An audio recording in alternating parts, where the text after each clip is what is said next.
আসসালামু আলাইকুম সম্মানিত ভিউয়ার্স, আশা করি আপনারা সবাই ভালো আছেন। সবার মুরগগুলো আশা করি বর্তমান বৃষ্টির সিজনে আলহামদুলিল্লাহ ভালো আছে। তো আজকে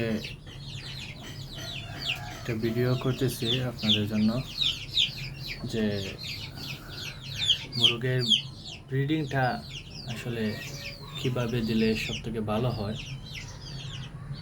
অনেক অভিজ্ঞরা আছে, বড় ভাই অনেক অভিজ্ঞ শৌখিনরা, তারা অনেকজনে অনেক রকমের সিস্টেম বলে। তো আমার কাছে আসলে সবথেকে ভালো যেটা মনে হয় বা আমি যে ব্রিড করাইছি সবথেকে ভালো যেগুলো মনে হয়েছে সেটাই আজকে আপনাদের সামনে তুলে ধরবো। তো ভিডিওটা বেশি লম্বা করব না। এখন আমরা চলে যাব ব্রিডিং রুমে, যে ব্রিডিং আসলে আমি কীভাবে করাচ্ছি তা আপনাদের সাথে শেয়ার করব। আশা করি আপনারা সবাই সাথে থাকবেন। এই চলে আসলাম আমাদের ব্রিডিং রুমে। আসলে এটাই হচ্ছে আমার এই ব্রিডিং রুম, এটা আলাদা একটা পার্ট।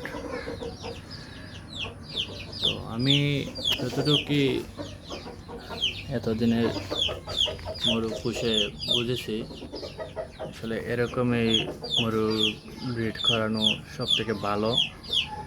আর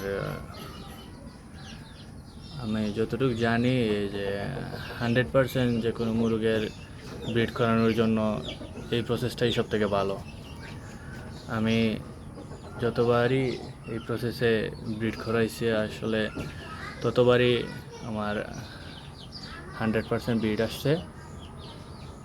তো আপনারা এটা ফলো করতে পারেন, আশা করি খুব ভালো হবে। আমি বলতেছি না যে এইটাই করতেই হবে, আমার থেকে অনেক অভিজ্ঞ ভাইয়েরা আছেন, বড় ভাইয়েরা, অনেক শৌখিনরা, তারা এর থেকে আরও ভালো ভালো পরামর্শ দিবেন। আসলে আমার যেটা ভালো মনে হয়েছে সেটাই আপনাদের সাথে শেয়ার করলাম। আর সবাই দোয়া করবেন। আর এই ব্রিডটা আমি প্রথম দিছি, এটা আমার একটা গরিরি বাচ্চা বলতে দুইটা অলরেডি খেলা হয়ে গেছে ওটা দিয়া। একটা বাজিয়ে জিতেছে আর একটা ড্র করছে। সবাই দোয়া করবেন আমার এই পেয়ারটার জন্য, যাতে ভালো কিছু আসে আর কি। তো সবাই ভালো থাকবেন, সবার মুরগি যাতে আল্লাহর রহমতে ভালো থাকে, দোয়া করি আল্লাহর কাছে। আসসালামু আলাইকুম।